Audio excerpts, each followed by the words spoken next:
What is shaking? Happy Monday, everybody. Big weekend of preseason football. Wah, wah, wah. Just whatever. Giants suck. Verlander, you know it's bad when they lead off with the Verlander 3,500 strikeouts. Giants lose 8-0. Thanks for coming, everybody. Appreciate it. It's like I wanted to see if he was better than Randy Johnson. And neither of them were great, but Randy Johnson at least had 8 wins, and his WHIP was 1.33. His ERA is a little higher, 4.88. I think Justin Verlander is a little lower, like in the 4.5, 4.6 range. But Randy Johnson's WHIP was 1.33. But at least they could come here and get milestones, because that's what's important. You know, get Randy Johnson here for his 300th win. Get Justin Verlander here for his 3,500th strikeout. And I'm tired of people saying when Verlander pitches like decent and he pitched well enough to get a win. He pitched well enough to get it. The guy's super unlucky. Pitched well. That may be true. He has a fucking 1.5 WHIP, okay? His ERA is closer to 5 than 4. So I don't want to hear the, it could be a lot. Could have had some, could have had some wins. He doesn't. Whatever. Who cares? Look at the numbers. It is what it is. And there's the big unit right there coming over to San Francisco at the end of his career to get his 300th win, 8-6. If you think I can see that, you're absolutely out of your head. But I looked it up before I came on, so I'm pretty sure 8-6 is correct. I think he had 22 starts. I think the WHIP was 1.33. And the ERA was 4.88 is what it was. So again, you don't expect that much from him, but you know what? Let's be honest. The best part about Randy Johnson's career as a Giant is when he was a Giant for 7 seconds and he put on the hat during the Arizona fight. That was the best part of his career with the Giants. Where he put on the Giant hat and I was like, that's just weird. Ooh, my bad. Wonder if anybody saw that. Nah, just everybody. Just everybody in the entire baseball watching world saw it. So it is what it is, right? I mean, whatever. Giants got much bigger problems with that. I mean, I think they're only 4 games out of the wild. It feels like 14. I mean, this team's, what is it? 1-11? 2 for the last 11? Yeah, 2-11. 2 wins in the last 13 games at home. Pirates, I think Ogden said between the Pirates, Nationals, and Fish, they're 1-8 at home against those 3 teams. It's not a playoff team. That just doesn't have the feel of a playoff team at all. There you go, right there. I'm going to do myself a favor, and I'm going to make this screen bigger. Oh, yeah, that works so much better. 4 games out, but you got to jump the Cardinals, you got to jump the Reds, and then they're the Mets. I mean, look, what they really need to do is sweep the Padres this week. Yeah, you sweep the Padres, and you get to 62 and 59. And put you close, like you're 62, 59, you put them 55, 66, about 4 games out of them. Look, it just, does anybody have the feeling like this team is like gonna make a move, and anybody, like, not make a move, but like make a move upward in the standings? I don't. I just had no positive vibes with this team at all. Like they're gonna do anything. You take 2 or 3 from the Pirates, but you lose all 3 to the Pirates at home. I mean, that was embarrassing. That was embarrassing to lose all 3 to the Pirates. It's not a team even trying to win. I shouldn't say that. That's hyperbole. That's what everybody says. Oh, they're not even trying to win. Maybe the organization isn't, but guys on the field are. They're trying to win. But you get my drift. They're not fighting for anything other than that day. And sometimes that's good enough. And apparently it was good enough 3 straight times at home. But then you go to New York, take 2 out of 3. Go to Pittsburgh, take 2 out of 3. You're thinking, okay, we got the Nationals at home. We get 2 out of 3 there. We've won 3 straight series. We're heading into the Padre, and clank. You give up 2 out of 3 to the Nationals. Another team that, the guys in the field are trying to win, but organization, it's like, nah, whatever. Just as long as Abrams gets better, Wood gets better, and we got some young guys, and the development's more important than winning right now. But it's just not. And really, when I look at this season, I look at that. It's just all at home too. L. It starts with New York. L. And New York wasn't. What's New York now? One for their last 11. Like, is that the last series the Mets have won? I mean, the Mets have been in a tailspin. Remember, the Dodgers weren't playing well either, and then they came into the Bay and took 2 out of 3. And then I think they left and immediately got swept by the Brewers, if I'm not mistaken. It's not like teams are playing well. The old baseball adage. It's not who you play, it's when you play them. Well, apparently it doesn't matter, because these teams aren't even playing well before or after they play the Giants, and then they play well against the Giants. Well, where were the Nationals before taking 2 out of 3? Where were they? Let's take a look at the old Nationals. See if the Nationals were on fire before they played the. Let's see if you can get the schedule up there. Where the keep going. We got to find the. They're the Giants right there. Now go to the very top. Okay, that's good enough. We'll scroll down to the Giants. Okay, 2 out of 3. A's, they lost 2 out of 3. Got swept by the Brewers. 2 out of 3 to Houston. Keep going. See. Okay, they took 2 out of 3 from Minnesota. And that was the 25th, 26th, 27th of July. So, yeah. What were they? Since then, they won. Nice. Had a 3-game winning streak. Then dropped 1, 2, 3, 4, 5, 6, 7, 8 out of 9. Dropped 8 out of 9 coming in here. Bang. Let's go get 2 or 3. I mean, these teams are shite coming in here, and they win. Where were the Pirates before they came in here and swept the fucking Giants? That was embarrassing. I find it hard to believe. I don't know this. Like, I'm just guessing. I'm guessing that the Pirates were probably getting their doors blown off, and then came in here and swept the Giants. It could be wrong, but the Nationals, again, the Nationals lost 8 out of 9 and then came in here. Okay, let's go Pirates schedule. Let's see. At San Francisco, win. Okay, 2 out of 3 they took against Arizona. Okay. They were playing good. They were actually playing good. Now, getting swept by the White Sox is not something to put in your resume, but sweeping the Tigers, I mean, that's impressive. Then 2 out of 3 Arizona, so give them their due. So they were playing well. I mean, you still can't lose. You still can't get swept by the Pirates at home, but they tell that to the Tigers. Tigers got swept by the Pirates at home, so it can't happen. But it's happening far too frequently now. And for me to believe this team is going to surge. This team is going to get back in it. Like, I look at the Padres roster and their roster, the bats and the back end of the bullpen and the starter. I just, what really has hurt them this year is the young pitchers. Roop's been good. He's been hurt. Birdsong has not been great. Birdsong, I don't know what he's doing down in the minors. If I remember correctly, I want to say it was 17 walks in his last 14 innings pitched. So he was a mess. He was an absolute mess. So what's hopefully going to be a strength isn't. Verlander he's just old. I mean, he's not who he is. I mean, guys, got to be a first ballot Hall of Famer. He's one of the best to ever do it. Sorry, when you're over 40, it happens. Well, unless you're LeBron, apparently, or Tom Brady. But he just, whatever. So you have kind of a whatever. Roop's been solid.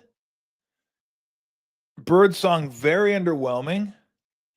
And then Webb and Ray. Fine. That's great.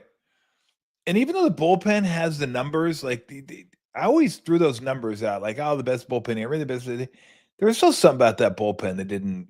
It was like, eh. Rogers is fantastic. He's gone. Camilo Duvall, I think that's. I won't go as far to say addition by subtraction, but we'll see what the Yankee fans feel in about a year. Ask the Yankee fans how they're feeling in about a year with the acquisition of Camilo Duvall. Like, it's a bullpen. It's hard. Giant fans, you should be lucky. You should be thankful every day you had the core four for 3 championships. And it was really kind of 3, and then Wilson was there, and then Casilla was there, and then Romo was a club. But, I mean, you had like 3 or 4 guys that were there the whole time. That didn't happen. You don't get that. You don't get stability in a bullpen like the Giants had. So, like, this is I said it, it's a long-term play. Adames is here for a while. Devers is here for a while. Chapman is here for a while. Ramos is presumably here for a while. Lee is here for a while. So they're going to have the same characters here, whether that's good or bad. Lee obviously Lee has to be the leadoff hitter. He just does. He's got to steal more. He's got to get on base more. And he's got to be that guy they were hoping to get. And I mean, he's still got 4 more years left. So hopefully he can end up being that guy. But this year, like, I won't say it's over, because I never say it's over until you're mathematically eliminated. But boy, the curtain's close. Like, about that, there's a sliver of light coming through about like that for the Giants season. And it could all be shut if the Padres come in here and sweep them. Of course, this will be typical Giants. Lose to all the teams you should beat, and then beat the Padres. Like, sweep the Padres. Although I don't see it. Although I'm guessing they probably got their big boys lined up, don't they? Yeah. They got Webb against Darvish tonight. I'm sure Ray's going tomorrow night. Yeah, Ray versus Cortez. And then who do they got for the third one? Pivetta and Tang. Tang hasn't been too bad. He's been okay. I mean, there'll be dogs in that one for sure. But you get the first 2. That's the thing, though. There's so much pressure on Ray and Webb. It's like, don't feel any pressure. You just have to win every game you pitch. That's it. That's all we're asking from you. Just win, like, every game, and we should be fine. And so, and it's a different day for me here at the Tolbert abode. Reason being is I'm like the only one in the house along with Camila. Everybody else bailed on me. Lori went to Albuquerque to visit some friends, and Weston's working, and Haley's working. And I was like, yeah, I'll go. I'll walk down and get Camila. I go, have her sit on the couch and do her thing while I'm doing the show for a little bit. But it was first day of school. First day of school. It was so cool to go pick her up. She had her backpack, on, and I saw some friends that I saw from preschool. And it was just, it was cool to see her, kind of playing and messing around with her friends, and, just that getting let out, and the school's a madhouse, and it dissipates and you're gone. But I was thinking, man, how much has first day of school changed? Now, I don't know how old you guys are, but first day of school, back when I was growing up, like the lead up to the first day of school, it was a big deal. It was a big deal. Now, first day of school for me didn't start until after Labor Day. It was like first week of September, maybe even on into the 8th or 9th of September. We got a full summer back when I was going to school. 3 full months. Right? You got out early June, you went back early September. Then none of this like 6 weeks bull crap, or they would just add in teacher work days and give you a whole week at Thanksgiving, which I do like. I don't need 2 spring breaks. I don't need a spring break and an Easter break. I just, and then you get these days that are just random ass days out of nowhere. Like, who asked for that? Well, I guess you have to have a certain amount of school days each year. It doesn't say when you have to have them, but each district have a certain amount of school days. So They shorten the summer and then just start dotting days. And as a kid, I wanted 3 months. Like that first day of summer was the best. You knew you had 3 months, no school, no nothing, no obligations, especially when you're younger. You don't got a job during the summer. You just go out and play wiffle ball every day. You go out and play hoops at the park every day. You just go do stuff. I wasn't really video games were just starting to come around, so I played a few, some video games, but it was just go out and go do stuff like every single day. Go out and go do stuff, and you didn't get bored.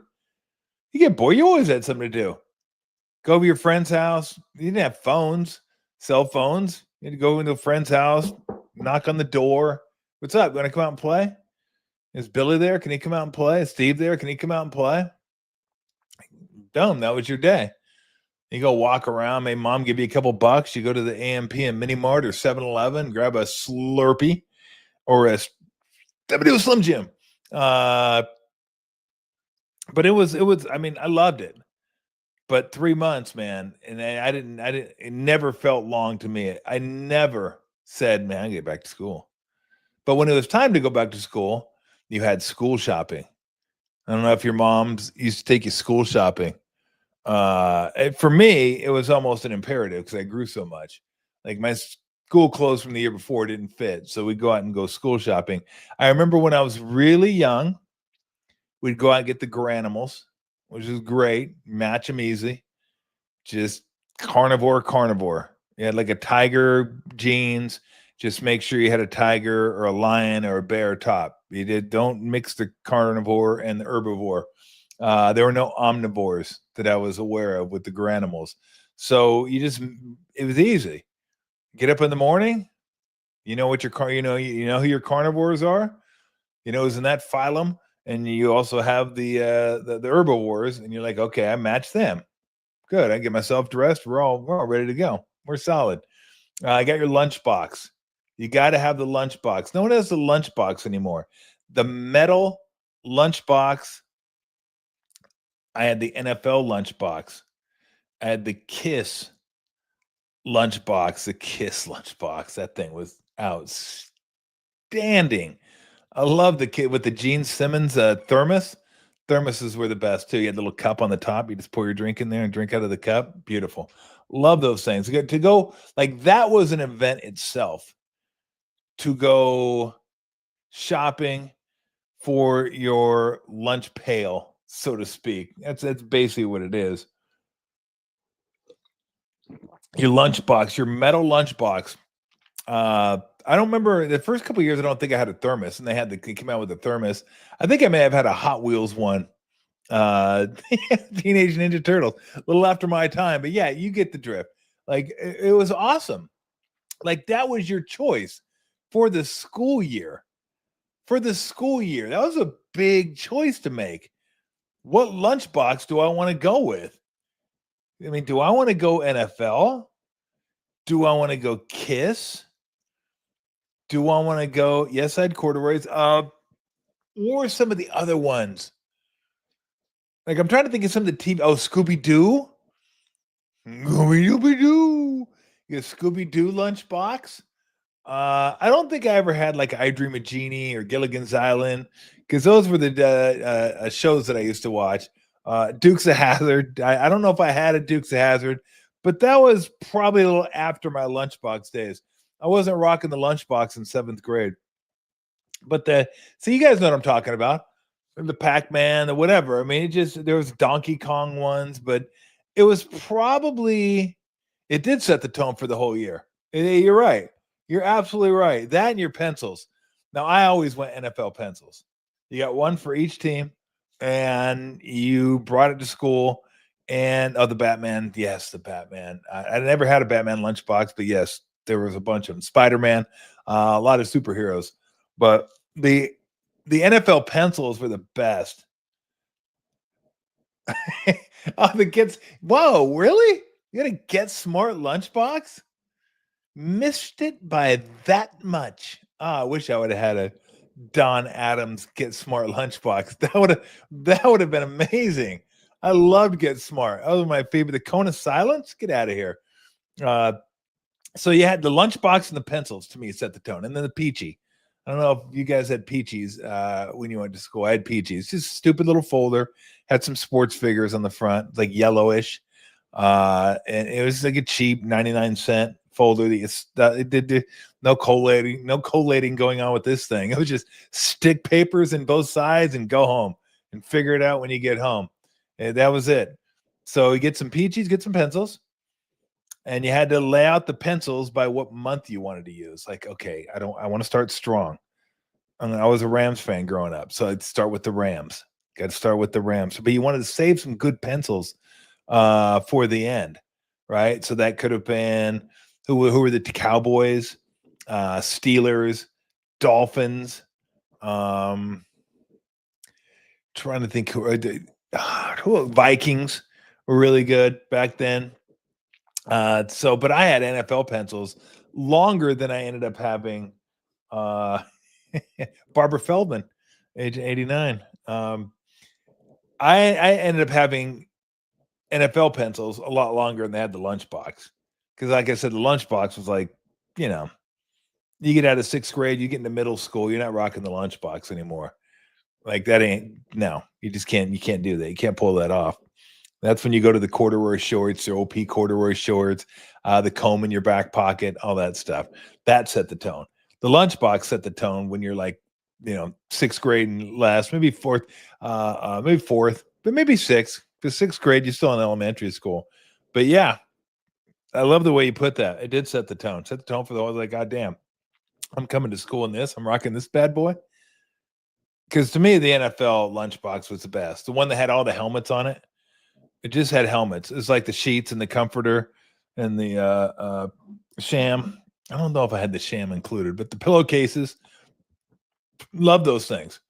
It was just helmets, or it was, just said Dolphins or Bengals, but it was like on the side of the helmet script is what they had. But I loved that. I loved the NFL stuff, but I remember it distinctly. The lunch pail was just helmets.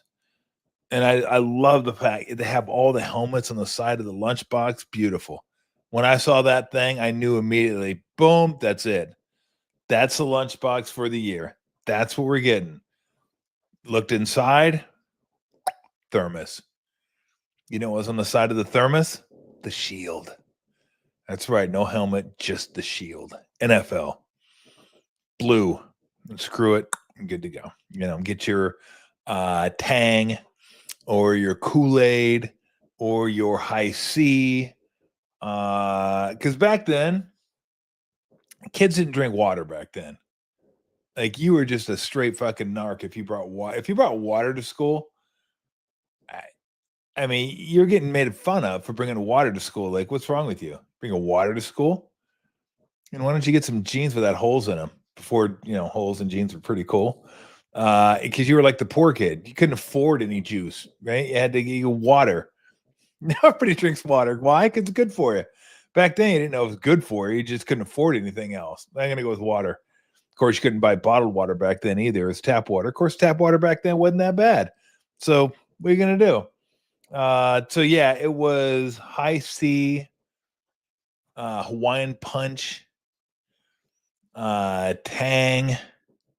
We had this stuff. We had a grocery store called Alpha Beta.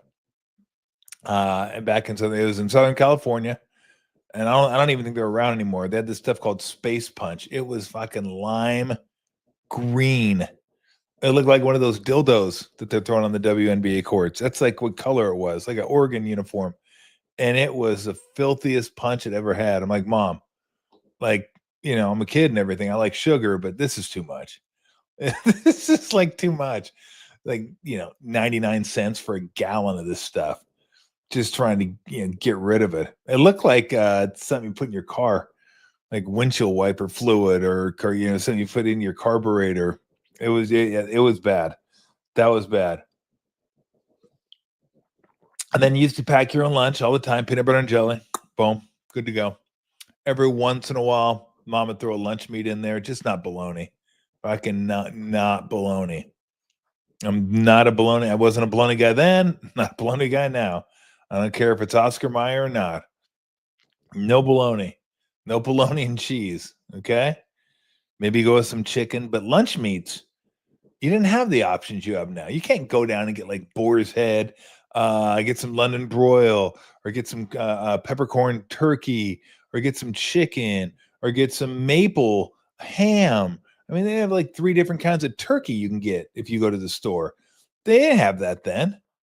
It was like, why don't you get peanut butter and jelly, or you get like a Swanson's TV dinner just thrown in there, and you can have it cold. But I didn't really care.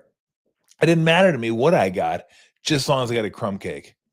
Those crumb cakes from Hostess, oh, those things were the best, absolute best. And then if you guys did what I did, you would barter too. If somebody had something at lunch that you didn't like, or you didn't like something and they had something you liked, and then you're like, oh, hey, what do you got? You want to trade? Like every once in a while, my mom would sneak a snowball in there. No. Those things are awful. Those pink, coconutty. As soon as I saw Snowball, I'm like, Mom, please don't buy these. Don't put them in here again. I'm going to give them away. I'm trading. So I was always looking for a crumb cake, a ding dong, a chocodile, maybe a Twinkie. Not a huge Twinkie guy. Crumb cake was the first round draft pick. If somebody had a crumb cake and didn't like it, I'm like, what do you want? I'd open up my trench coat and I'd had to have stuff for you. Like whatever you need. I don't know, Skippy or Jeff, it didn't really make a difference. Laura Scutters, we used to have Laura Scutters. We'd go to Costco way back in the day. This is probably back in the, I don't know if it was late 70s when Costco started opening, but Laura Scutters was fine too. I didn't really care for chunky though. I wanted it smooth. Wanted the smooth peanut butter. But I didn't really have a brand. Like I couldn't taste the difference between Skippy and Jif, or Laura Scutters for that matter. But yeah, because it was right. You get the sandwich, and your mom would throw a piece of fruit in there that generally got thrown in the garbage. I mean, I hate to say that, but it just banana maybe okay, apple, chuck it. Every once in a while, I'd like have a little bit of the apple, chuck it, or they'd give you the peaches in syrup. I'll do it with cottage cheese because that's what my grandma used to do, and I was like, oh, that's pretty good. That's pretty good, but not by itself. So the fruit usually got forgotten. So you had the main course, the sandwich, the dessert, and then kind of your fruit. That was it. We didn't have healthy choices back then. There wasn't granola. There wasn't this. It wasn't that. It's like, I can beat it.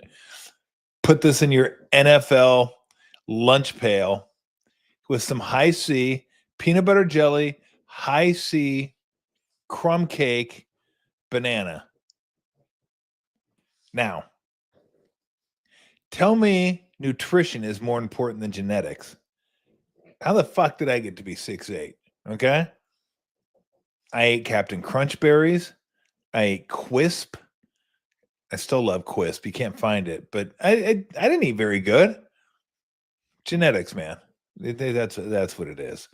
But yeah, the Hostess, the pies. Oh, the apple pies, the lemon pie. I love the lemon pie. Remember those little Hostess pies that had like cherry and apple and lemon? Chocolate one I didn't like. Chocolate. It's funny because I'm not a huge chocolate guy, but I did like ding dongs. And chocodiles were okay. The ones that were kind of like rolled up, looked like turds, like a spin wheel, like a turd with a spin wheel in the middle. Woo! But ding dongs were okay. But like I said, crumb cakes were the best. We didn't have as many options back then. We were limited, limited as far as options are concerned. But yeah, I mean, that was like it kind of took me back today picking up Camila because like first day of school is such a big deal. Such a big deal. And then it's much like Yeah, the baseball season. It's like, oh, this is the best. Then the second day starts, you're like, oh, is it over? Are we done? It's like baseball opening day. Everybody's like pumped. Second day is like, oh shit, we got a long way to go, don't we? That's what it felt like school too. It's just okay. Get me to Thanksgiving. Let's grind. Get me to give me to Thanksgiving. Thank you. I appreciate that. I love the minivan. That's sweet. Not that I have a minivan. Oh, in fact, I told you guys I got the new car. I got the MDX. But here's the thing: go to a parking lot and see if you can park in a parking lot without a black SUV in the parking lot. I dare you. If there's 20 cars in the parking lot, there's almost assuredly a black SUV. There will be an SUV. That's a given. And if I had my choice, I probably would have got something blue, red, something like that. But I didn't have that choice. I didn't want white. I didn't want silver again. And they had black. And I like that. I mean, it looks nice, really sharp. Problem is, there's so many of them.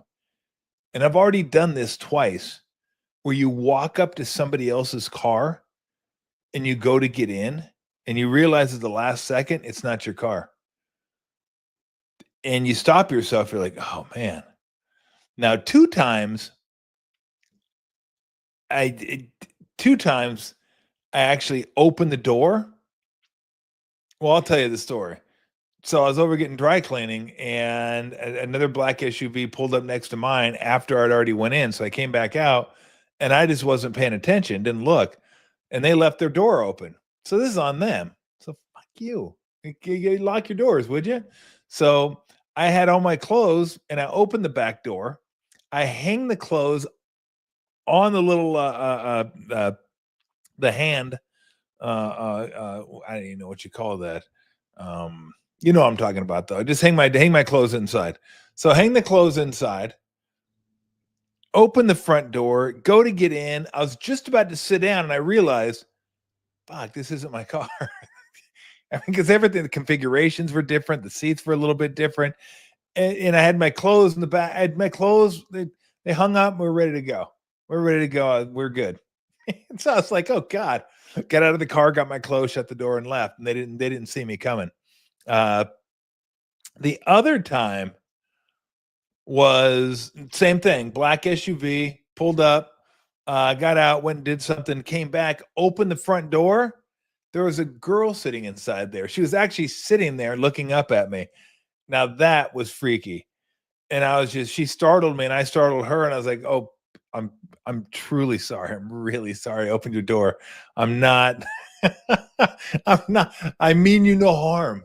I don't. I just bye. Yeah, bye. See, I gotta go.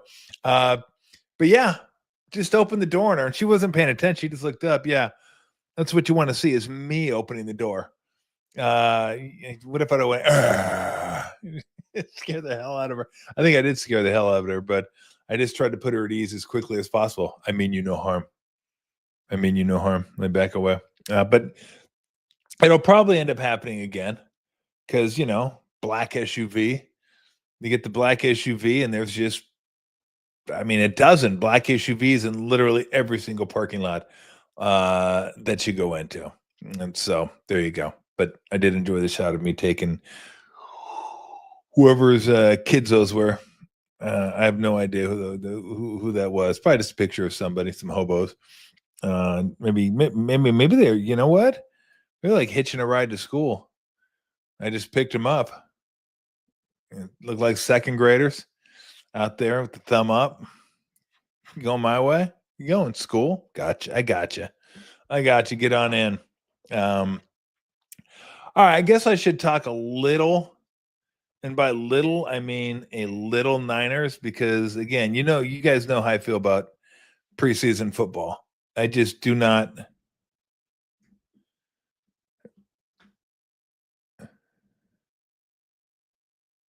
Excuse you. Seriously? I just don't care. It doesn't matter to me. Now, I will say this. Hopefully the Niners can stay relatively healthy this year based on the looks of their backups. Because the backups don't, well, I mean, look, again, here's why I don't get into it. Because I don't know what the backups are. And then a lot of these guys are young, right? Martin apparently didn't have a good game, overran some stuff. West didn't have a great game. Collins didn't have a great game. It's like their first pro game, like ever. So it just pump the brakes. If you start getting like, oh my gosh, this is take it from me. I've been around sports a long time. Preseason games, spring training games, exhibition games mean very, very, very little. Practices mean way more than the games. And we don't get to see the practices. Practice is when you show your coach, hey, you can trust me in this situation. This is what I can do. This is what he's capable of. Sure, they want to see it transfer into the game eventually, but they don't have to see it transfer during the preseason. So whatever happened in that game, it's a massive whatever.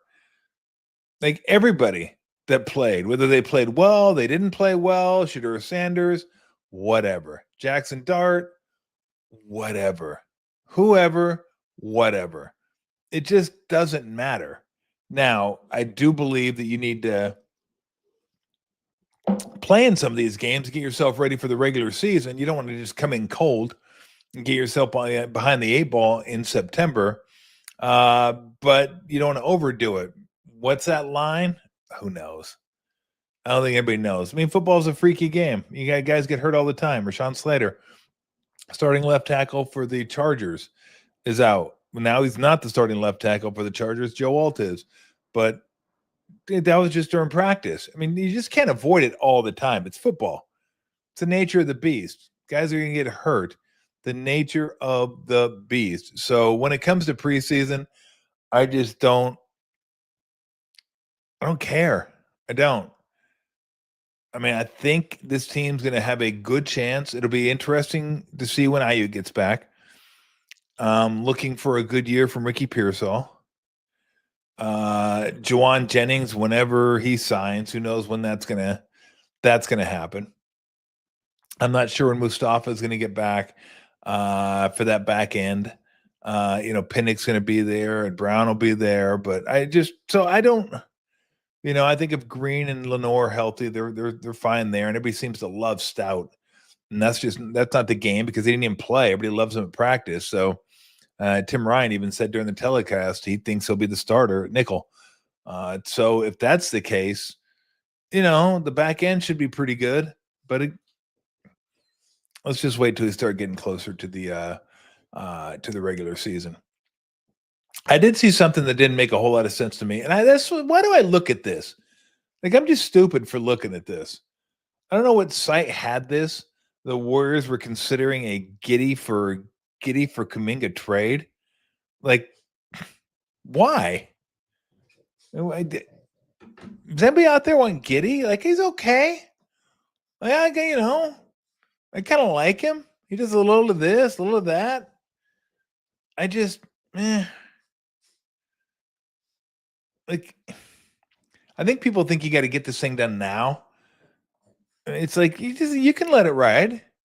You can let it go to the trade deadline. You can let it go even till next. I mean, if you lose him, you lose him. You don't want to. You don't want to lose an asset. You don't want to lose a salary spot either. And so we'll end up seeing. What do you want? Come on. And now everybody's coming up. Everybody, hey, come on. Come on. What are you getting into out there? You see what I got to put up with? Like, of course, most people that do a show, a podcast, I guess, probably shut the door. Probably a little more professional that way. Shut the door to your show and be done with it instead of just having distractions. But that's kind of part of, Camila's out there by herself, so I didn't want to shut the door on her. So I just want to leave the door open. So, Kit rolls in and out. You don't get a chance to see Kit. By the way, you should consider yourselves very lucky today. That was a very rare sighting of Kit. Now, Pip, on the other hand, is in here all the time. But Kit, that was a Sasquatch sighting you got to see. Like Zapruder right in front of the camera. You got to see her. It didn't happen. Can Steph help JK get better? Or is it even Steph's responsibility? That's not Steph's responsibility. Steph's responsibility is trying to get as many wins for that team and put him in position to win a championship, however likely you think that may be. I think ultimately what is the responsibility of Kuminga and the Warriors a little bit, because people say the Warriors, kill young players. Look, they're trying to win championships. If you can play, you'll play. Last I checked, Podziemski's a young player. He's played a lot the last couple years. He's been able to play. Look, he plays the way Steve wants to play, period. That's like winning basketball, right? It's making decisions quick, being able to hit an open shot, although Podziemski struggled with that this year, but just being able to make the right plays offensively and defensively. And Kuminga hasn't been able to do that consistently enough. And he doesn't shoot the ball well enough. They need him to shoot the ball better, and he just hasn't been able to shoot the ball a little bit better. And again, I feel like I've gotten into this over and over and over and over and over again. But to answer your question, no, that's not Steph's responsibility. It's just not. Steph's responsibility is to the organization and his team to try to put them in the best position possible to win a championship. So he can't worry about each individual player on the team. How can I move them along? How can I further their career? How can I know you might be thinking, well, if it's better for them, it's better for the team. Well, you know what? They're grown men. As we used to say, grown ass men. Do you do it? Get yourself out there. Work on what you need to work on. The thing is, what Kuminga needs to work on isn't what he's going to work on in the gym. It's not skill moves. It's not post-ups. It's not shooting. It's not pull-ups. It's just the feel for the game. And that you only get by playing, and sometimes you may not get it at all. That's right, baby. The Durham Bulls. I got a bunch of these minor league T-shirts when I was, where was I? It's about 3 or 4 years ago. There you go, Giddy. You could be giddy to have Giddy. Like I said, Giddy's okay. Giddy's fine. I think you might be able to do better than Giddy, but I don't think you have to make that trade right now just to get something, unless you feel like he's a guy you want to keep for a while, and he's a guy you want to extend for a while. Now, remember, OKC got rid of Giddy. They traded him for Caruso, and the reason they got rid of him because he's not a great shooter, and he's got to have the ball in his hands. Remember, Steve likes ball movement, and Steph's going to have the ball in his hands a lot. So I'm not sure, but he's okay. I mean, you see Max or Ogden, one or the other, highlighting his numbers. He had a pretty good year last year. He had a pretty good year last year. What was the Bulls' record last year? And you always got to be careful at looking at someone's. What was the record? They're under 500. I know that, but I don't know what they were. Let me see if I can enlarge this. Yeah, 39-43. So, whatever. Again, it's like whatever. I'm not all that.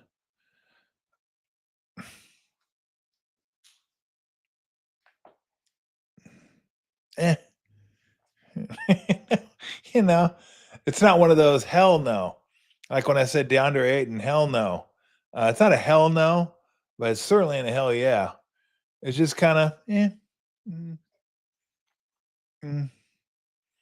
when someone asks you what you want for dinner, you want this? Don't really have a strong opinion one way or the other. Although I do like the Australian accent. So from doing interviews at the end of the game, that could certainly be a bonus.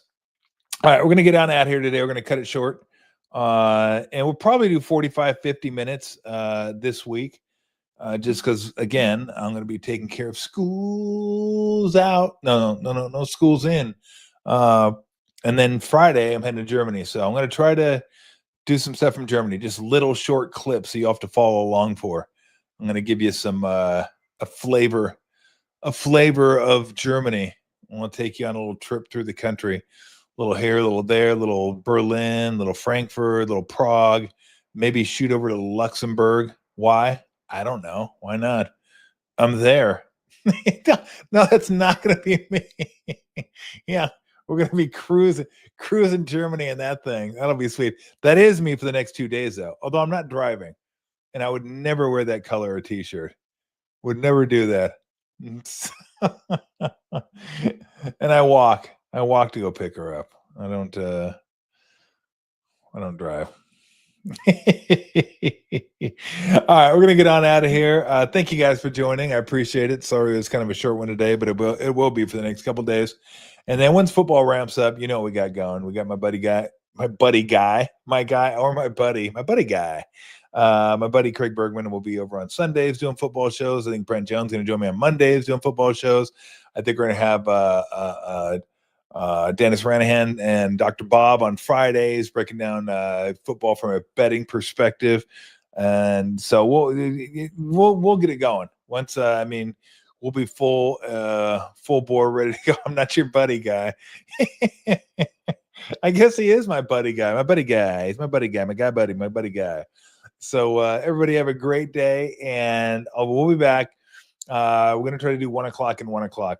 And not sure exactly the days. It could be tomorrow and Wednesday. It could be Wednesday and Friday. It could be tomorrow, Wednesday, and Friday.